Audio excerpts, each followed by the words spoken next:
Yung ating pong bisita, syempre pa, yung second runner-up, si Ma'am Rica Austial. Palakpakan po natin. Good morning muna. Shoutout muna, Ma'am Rica. Magandang umaga mga kabrigada. Ako po si Rica Cristea Austial, ang inyong mutya ng Cotahuato Culture and the Arts. Ayun. And then syempre pa, ang napakagandang first runner-up po natin, si Ma'am Fiona Fernandez. Good morning, Ma'am Fiona. Hello, good morning, sir. Miss Fiona. How are you? Shoutout, Ma'am. It's nice to meet you again. First time kitang nakita in person. Mas lalo kang gumaganda. Ay. At syempre pa, yung bago pong kinurnahan na Mutya ng Cotahuato 2024. Parang ayoko yung ilong ko parang galit eh. Ano bang galit? Ang inyong bagong mutya ng Cotahuato. Shoutout. And shout out sa lahat ng mga nanonood. Actually sir, first time ko po pumunta dito at saka excited po talaga ako. Papasalamat nga kami sa inyong oras, no? I know na sobrang busy ninyong tatlo, si Miss Rica, Miss Fiona at Miss Dina. Mga bago pong kinurunahan bilang pong Mutya ng Cotahuato 2024. Kumusta kayo after the pageant? Ating isa-isahin si Miss Rica muna. Kumusta, Miss Rica? Napakalaki ng crown mo. Nakikinig si Mayor, ha? Hello! Shoutout muna kay Mayor. Mayor! Shoutout po kay Mayor Bruce Matabalaw at sa ating First Lady, si Madam Monga, and sa lahat ng mga staff po natin sa City Hall at sa mga katabatan niya sa nakikinig ngayon.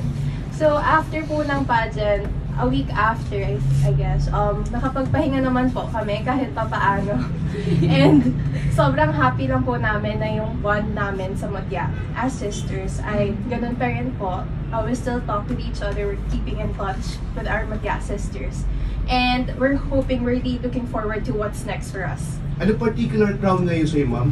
Mutya ng Cotahuato Culture and the Arts. Culture in the Arts. English kasi. Mahirap ako eh. Anyway, siya po si Miss Rica.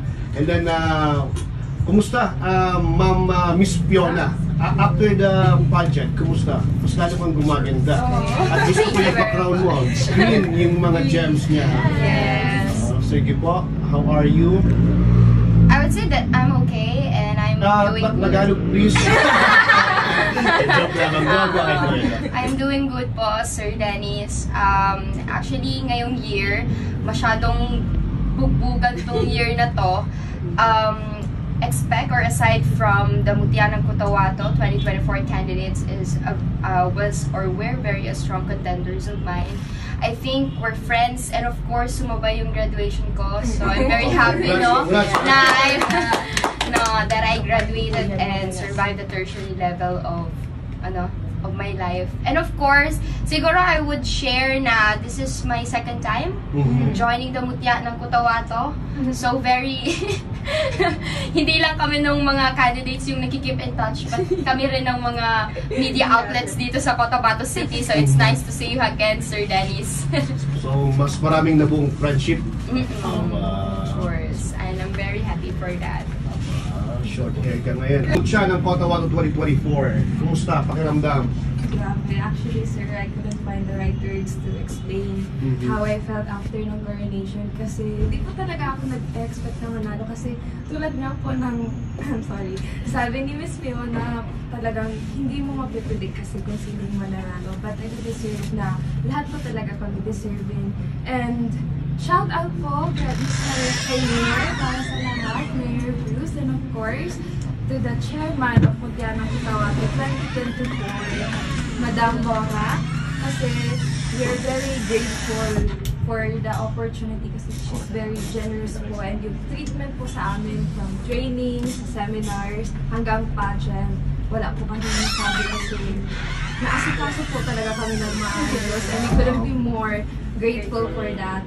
And yun nga, yung journey po namin, I'm really grateful for this. I mean, this is such an incredible experience po kasi although it was challenging, but it was also transformative at the same time po kasi challenging siya in a way na, yun nga, from the moment I stepped into screening, I become an official Mutya candidate. I know na parang I basically allowed myself to become a public figure. So, I will hear different opinions from other people, good or bad comments, and it just depends on us. Hindi lang naman sa akin, but with my co-candidates as well, how we are going to handle that. Lalo na po yung pressure and expectations. So alam po, hindi lang po talaga ako nahihirapan, pati rin po sila, lalo na si Ma'am Fiona.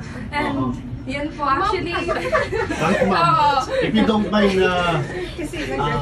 siya ate siya. Po, kasi ano sir, Ate. last year po kasi, First runner-up din, di ba? Napaka-kwento eh. po, last year po kasi, nakita ko po yung nag-viral na video about pastil. Sabi ko, school na ito, ang galing naman ito. Galing yan, no? Oo, ang galing niya po. So, isa po ako sa mga nagsasports sa kanya last year. And sa iba, so, sabi ko talaga, nung nakita ko po siya, sabi ko, ay, ito siya. Galing talaga niya, sir. Talagang, yung inspiration ko po sa Mutya, grabe din po yung lessons na na-learn ko, hindi lang po sa mga nag-asikasi sa amin, but sa candidates din as well. So yun lang, parang hindi pa siya nag-sink in. Saka lang po siya nag-sink in nung wala nang practice, wala nang 1 inch. Hindi na What do you mean? Kuya siya. Kuya siya. Oo, yun po. Anyway, tinititigan nga namin kayo sa camera, napaka-gaganda, no? Parang pambini talaga, no? So, binabagit ni Miss Dina, hindi pa nagsisink in. Kumusta after the pageant? Meron bang changes? Mas naging celebrity na, no? Parang yes po, I agree with Dina na parang it's still a fever dream. Parang ang bilis at the same time. Pero matagal na actually kaming naghahanda for Mutya. Tapos sa changes po parang dahil with the crowd, parang nakikilala ka ng tao. Tapos may nagpapapicture, gano'n. Which is such a grateful kami na na-appreciate po nila yung gandang kotabate niya. Of course, talagang pag sinabi ko tabate niya, gaganda niyan. Yes! Ang tanong, Miss Rika, still single ba? Secret, secret. Ano po, studies first. Di ba graduate ka na? Graduating pa lang po from UP po. Ang mga swerte na magiging boyfriend dito, Roy.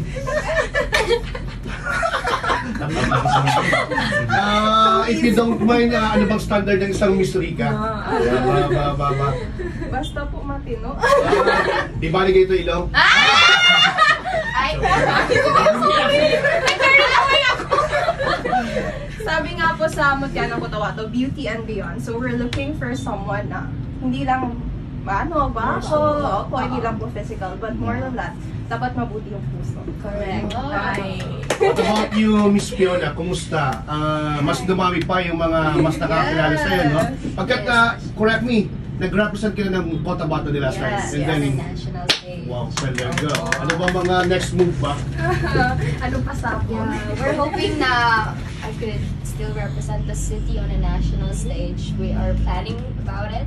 But as of now, I'm very busy and I'm very happy to collaborate with the City LGU for our upcoming projects and activities as queens and the facade of Cotabato City. And of course, based on my experiences, it's not new for me to have in this journey. No, pageantera talaga kung pageantera. I've been in so many pageants, so it's not new for everyone. But this is quite challenging for me. Particular title ngayon sa'yo, Miss Fiona? Butyanan Cotabato, tourism. Tourism. Ano ko kay Fiona? Single ba? Oh, Secret! Yun lang. Sorry mga Frenchie. What about Miss Dina? Yan na single. Meron ka daw kamukhang celebrity. Sa ilong pa lang, panalo na eh. Masyado po silang maganda, sir. Ano ba ganito na lang? Sino kamukha mo? Sabi nila may pagka... Liza. Pwede kong maging Enrique. Enrique knows. Kumusta ka? Mas dumami yung friendship mo. Mas maraming nakakilala sa'yo. At how do you feel with that? Okay, so, ano kasi ako sir? Shy, introverted Shy type, shy type. Yes po. So, nung nag-join ako ng Mutya, sabi ko, I will learn how to socialize with others. So, parang, it's my way of conquering my fear na rin po when it comes to public speaking, ganyan. And I'm very grateful kasi talagang mababait po yung mga candidates ko and hindi ako nahirapan mag-adjust kasi syempre pag ganun yung attitude mo, there are multiple adjustments on daily routine. So hindi na ako nahirapan. And after ng mutya, yun, same with Rika po, parang na-overwhelm po ako, sir. Kasi hindi ko po in-expect na ganun yung pagtanggap ng Cotabateños po sa amin. Hindi lang po sa amin, pero sa lahat namin na mutya, parang parang na-inspire po sila. And ang alam ko lang po, excited po kami sa next batch ng mutya. Sabi nga na Miss Dina, may chance na daw pag once binigyan ng pagkakataon, mapasali na yung Cotabato sa isang mutya ng Pilipinas. Malaki na yung chance na daw kayang-kaya. Correct me, before naging mutya ng Cotabato, mutya ka rin ng MSC. wow, talagay ko pa yung mga produkto ng MSU Maguindanao. Hi, Shout sa out, MSU. shout out. Yes.